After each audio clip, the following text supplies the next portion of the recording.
오늘 우리 같이 보실 하나님의 말씀은 로마서 7장 14절에서 17절까지의 말씀입니다. 신약성경 248페이지에 있습니다. 로마서 7장 14절에서 17절까지의 말씀입니다.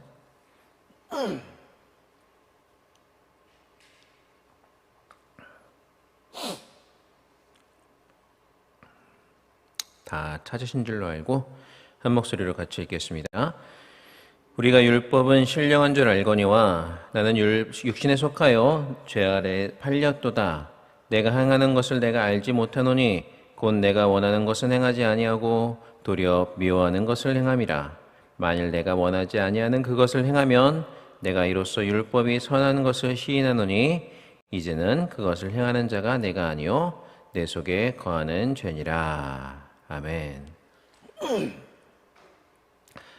로마서 7장의 주제는 율법으로부터의 해방입니다. 그리고 오늘 14절로 17절까지 읽었는데요. 원래는 25절까지인데 줄여서 읽었고요. 오늘 말씀 이전까지 1절에서 13절까지의 말씀에서는 율법에서 우리가 어떻게 해방이 되었는가에 대해서 이제 이야기를 해주고 있습니다.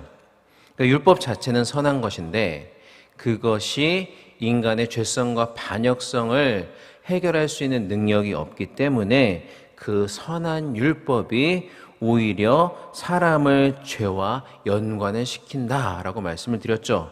그렇기 때문에 우리가 율법의 속박 아래에 있는 한, 그 율법 아래에 있는 한에 있어서는 우리는 죄를 지으며 살아갈 수밖에 없는 것입니다. 자, 그러나 신자들은 이러한 율법의 속박으로부터 해방이 되었다라고 1절에서 6절 말씀은 우리에게 말씀해 주고 있습니다. 그리고 바울은 이것을 결혼 관계의 비유로 설명을 하였습니다. 남편이 죽기 전에는 아내가 남편에게 매여 있지만 남편이 죽으면 결혼의 의무와 속박으로부터 해방이 되는 것처럼 우리 역시 그리스도와 함께 십자가에서 율법에 대하여 죽었기 때문에 이제는 율법의 속박으로부터 해방된 자가 되었다라는 그런 말씀입니다. 자, 그리고 이러한 내용을 통해서 오해될 수 있는 주장, 즉 그렇다면은 율법 자체가 악하거나 또 율법이 사망을 만들어내는 도구가 되는 것이 아니냐라는 그러한 오해에 대해서 바울은 절대로 그렇지 않다라고 또한 말씀을 하였습니다. 인간을 사망으로 몰아가는 것은 죄이지 율법이 아니며 율법은 단지 능력이 없기 때문에 그러한 죄의 수단으로 사용될 뿐이다 라고 말을 하였던 것이죠. 자, 그리고 이어지는 오늘 본문의 말씀인 14절로 25절에서 바울은 이 성경의 내용 중에서 가장 난해한 내용 중에서 한 가지를 제시를 하고 있는데요. 자, 14절로 25절 다 읽진 않았지만 25절까지를 쭉 한번 보시면 이제 나라는 대상이 나옵니다. 자, 그런데 이 나라는 대상이 과연 누구냐라는 문제로 교회는 지난 2000년간 계속해서 논쟁을 해왔습니다. 자, 왜냐하면 14절로 25절을 가만히 읽어보시면 이 나라는 대상이 신자를 말하는 것 같기도 하고 때로는 불신자를 말하는 것 같기도 하기 때문입니다. 자, 이에 대해서 우리가 따르는 개혁주의 신앙 내에서도 의견이 갈리고 있습니다. 교회가 정통적으로 또 전통적으로 따르고 있는 견해는 이 14절로 25절이 말하는 나는 신자를 의미한다라는 것입니다. 자, 이는 기독교 최대 교부인 어거스틴을 비롯해서 칼빈, 조나단 에드워즈 그리고 여러 기타 청교도 신학자들 역시 이러한 주장을 따르고 있습니다.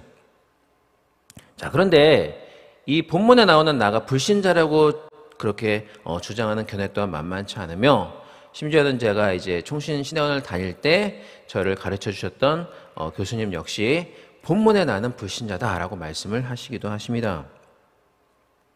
자, 그렇기 때문에 오늘 본문을 해석하는 데 있어서 이러한 난점이 있다라는 것을 기억하시되 그래도 저는 우리 개혁교회가 지금까지 받아들여 왔던 14절로 25절의 나가 신자다라는 관점에서 말씀을 전하려고 합니다.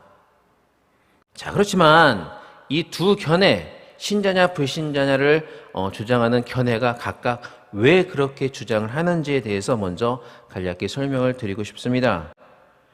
자, 본문에 나가 불신자를 의미한다라고 주장하는 사람들은 이제 14절을 먼저 그 근거로 주장을 합니다.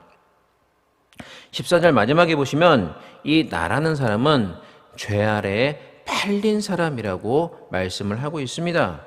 즉 여전히 죄의 지배에서 벗어나지 못한 죄의 종이 나라는 것이죠. 또한 18절로 23절 말씀에서 보시면 이 본문의 나는 하나님의 뜻과 하나님의 법을 행하고자 하는 그러한 선한 의지가 있을지라도 결국 그 의지와는 전혀 반대로 죄를 짓고 살아가는 그런 죄의 지배 아래에 있는 사람입니다. 한마디로 여전히 죄의 종이라는 거죠. 그렇기 때문에 본문에서 말하는 나는 불신자다라는 것이 불신자라고 주장하는 사람들이 주장하는 근거입니다. 자, 그런데 본문의 나를 신자라고 보는 교회의 전통적인 견해는 그 근거를 이와 같이 이야기를 하는데요.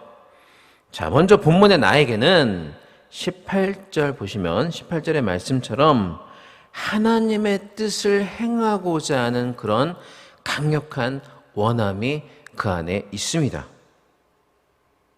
자, 그리고 또 22절 말씀 보시면 본문의 나는 하나님의 법을 즐거워한다라고 이야기를 합니다.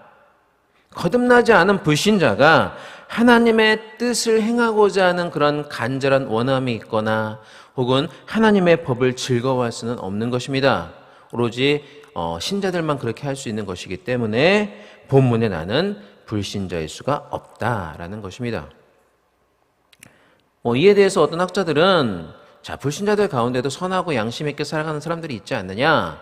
그러한 사람들을 보면 그들도 하나님의 법을 따르고 즐거워하고 하나님의 법을 지키고자 하는 원함이 있다라고도 볼 수 있지 않을까라고 주장을 하기도 합니다. 자, 그렇지만 바울 사도는 로마서 8장에서 육신의 생각은 하나님과 원수가 되며 또 하나님의 법에 굴복하지 않는다라고 말씀을 합니다. 그렇기 때문에 불신자도 하나님의 법을 즐거워한다라는 그러한 말은 전혀 이치에 맞지 않은 성경의 주장과는 어긋나는 그러한 말씀인 것이죠. 자, 거기다가 본문의 나는 자신이 죄인이라는 사실, 자신이 얼마나 죄 가운데 부패한 사람이라는 그 사실을 깊이 인식하고 있는 사람입니다. 18절의 말씀처럼 그는 내 속, 곧 내 육신에 선하는 것이 거하지 아니하는 줄을 안다라고 고백할 수 있는 사람이고 또 14절의 말씀처럼 자신이 죄 아래 팔렸다라고 자신의 죄의 부패성을 심각하게 인식하는 그러한 사람입니다. 자, 자기가 이렇게 죄 가운데, 죄의 부패 가운데 있다라는 이런 사실은 성령께서 그러니까 중생하고 이제 거듭난 사람들에게만 있는 것이며 특별히 성령께서 그러한 사람들의 마음을 은혜의 빛으로 비춰 주실 때만 그러한 깨달음을 가질 수 있는 것이기 때문에 거듭나지 못한 신자들은 결코 이러한 죄에 대한 자각을 할 수가 없는 것이죠. 자, 그렇기 때문에 본문의 나를 불신자로 보기보다는 신자로 봐야 한다는 전통적인 견해가 더 타당하며 교회는 그래서 본문의 나를 신자를 가리킨다라고 고백을 해왔던 것입니다. 자, 그러나 여전히 해결되지 않는 그런 난제들이 있어요. 불신자라고 고백할 수 있을 만큼 그렇게 불신자처럼 보이도록 기록된 내용들이 있단 말이죠. 자, 그러면 과연 우리는 그런 내용들을 어떻게 받아들여야 될까요? 자, 이 난제를 해결하기 위해서는 자, 우리는 이 본문, 오늘 로마서 7장의 본문을 이것 단독으로만 봐서는 안 되고 로마서 8장과 긴밀한 연관 관계 속에서 바라봐야 합니다. 그러니까 오늘 본문만 가지고 오늘 본문이 신자를 가리키느냐 불신자를 가리키느냐를 말하는 것은 쉽지가 않다라는 것이죠. 그러니까 한마디로 말씀을 드리면 로마서 7장 본문이 묘사하는 그러한 나의 모습은 우리 신자들이 이 땅을 살아갈 때 경험하는 하나의 측면의 모습이고 또 다른 측면이 로마서 8장에 기록이 되어 있기 때문에 로마서 7장과 8장을 같이 보면서 그 두 가지 모습을 균형 있게 조화롭게 바라볼 때 우리는 이 땅을 살아가는 우리 신자들의 실존적인 모습을 제대로 파악할 수가 있다는 것입니다. 자, 먼저 본문에 있는 로마서 7장에서는 우리 신자가 이 땅 가운데 살아가면서 경험하는 것들을 육신의 관점에서 조명을 하고 있습니다. 여기서 바울은 신자 역시 육신의 약함 때문에 성령의 도우심이 없이는 율법의 요구를 지킬 수 없다라는 사실, 그리고 우리 안에 여전히 역사하는 죄와 사망의 그 세력, 그 죄와 사망의 법이 얼마나 강력한가를 우리에게 보여주고 있는 것입니다. 그렇기 때문에 어떻게 보면 우리 신자들 역시 불신자와 전혀 다르지 않은, 아니 때로는 정말 불신자보다도 못한 삶을 보일 때가 있다라는 것이죠. 자, 그러나 반면에 로마서 8장에서는 우리 신자의 모습이 우리 안에 내주하시는 성령님의 관점에서 조명이 되고 있습니다. 생명의 성령의 법이 어떻게 죄와 사망의 법에서 우리를 해방하여 우리 육신의 약함의 문제를 해결하시고 또 율법의 요구를 지킬 수 있도록 만들어 주셨는지를 성령의 관점에서, 우리 안에 내주하시는 성령의 관점에서 이야기해 주고 있다는 것입니다. 자, 오늘 본문 말씀처럼 그러니까 오늘 본문 말씀처럼 육신의 관점으로만 보았을 때는 할 수 없었던 것들, 즉 율법에 대한 순종이나 죄와 사망의 법으로부터 해방되는 것이 성령의 능력을 의지할 때 생명의 성령의 법으로 가능하다라는 것을 로마서 8장 말씀에 우리에게 보여주고 있다라는 것이죠. 그래서 바울은 오늘 본문에서 탄식하는 우리의 모습뿐만 아니라 로마서 8장에서 감사하는 우리의 모습 역시 우리 신자들의 모습이다라는 것을 보여주고 있는 것입니다. 자, 바울은 이렇게 이중적인 관점에서 우리 믿는 자들의 실존적인 모습을 적나라하게 보여줌으로써 우리를 죄의 지배와 율법의 속박으로부터 자유케 해주신 그리스도와 성령의 은혜가 얼마나 크고 또 풍성한지를 더욱 효과적으로 보여주고 있는 것입니다. 자, 그리고 이런 말씀을 통해서 우리가 반드시 잊지 말아야 될 두 가지 깨달음과 확신이 있습니다.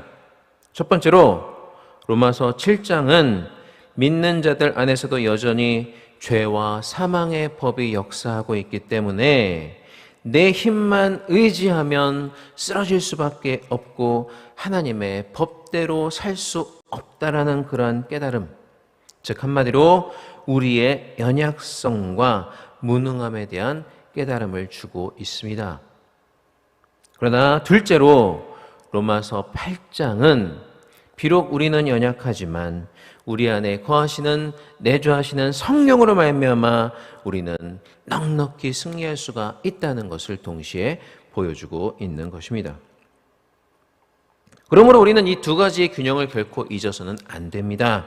내 힘만 의지하면 쓰러질 수밖에 없다라는 나 자신에 대한 그 철저한 무력감에 대한 인식, 그러나 내게 능력 주시는 자 안에서라면 내가 모든 것을 할 수 있다라는 그러한 믿음의 확신이 반드시 우리 안에 공존해야 되고 균형을 맞추고 있어야 된다라는 것이죠.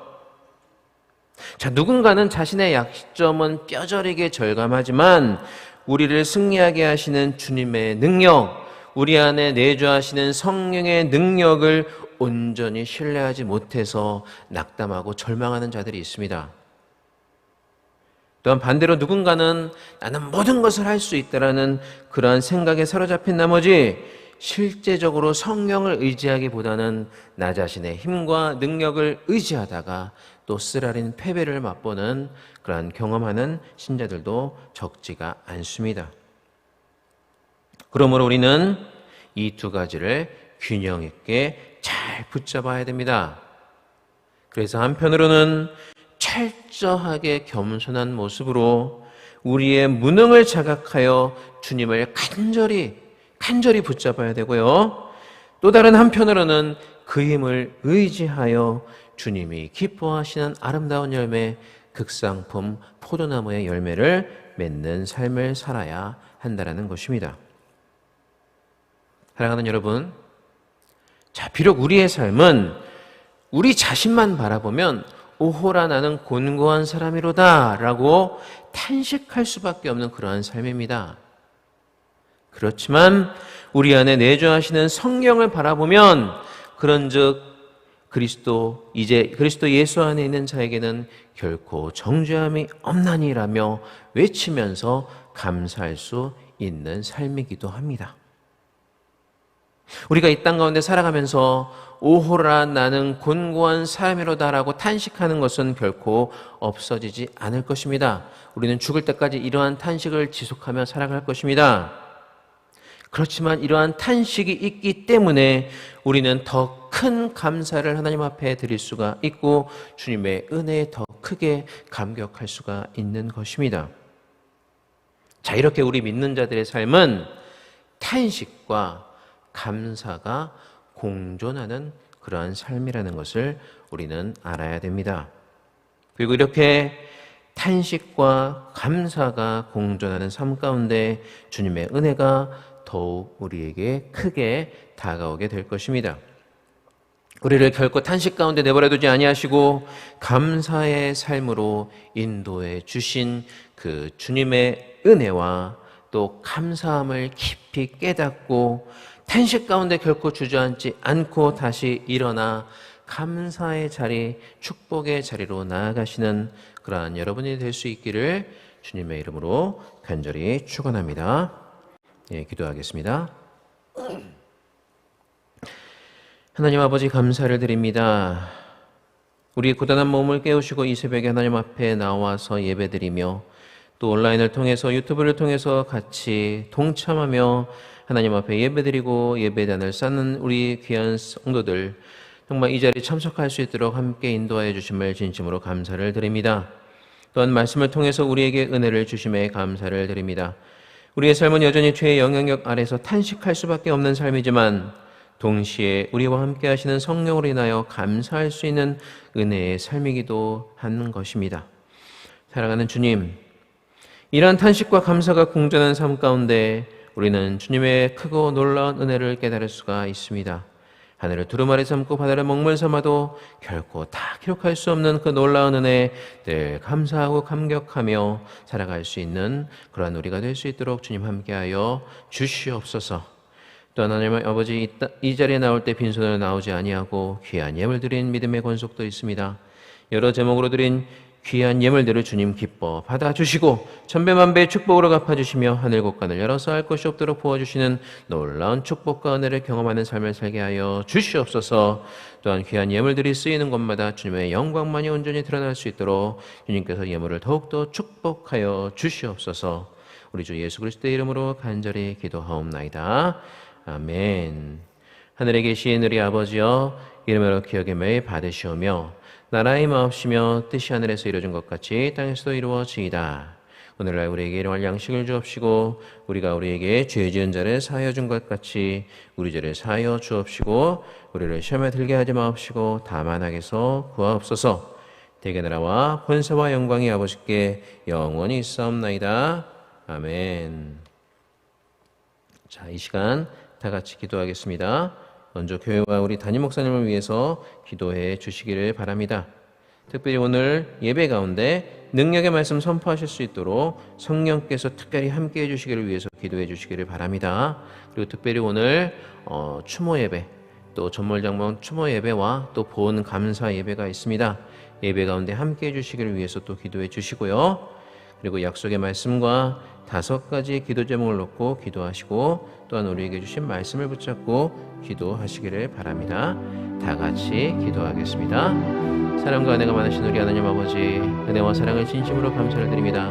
이 새벽에 우리를 깨워주시고 주님의 귀한 전전 앞에 나와서 또 유튜브를 통해서 예배드리고 주님께서 부어주시는 귀한 말씀의 은혜로 우리가 은혜받게 하심을 진심으로 감사를 드립니다.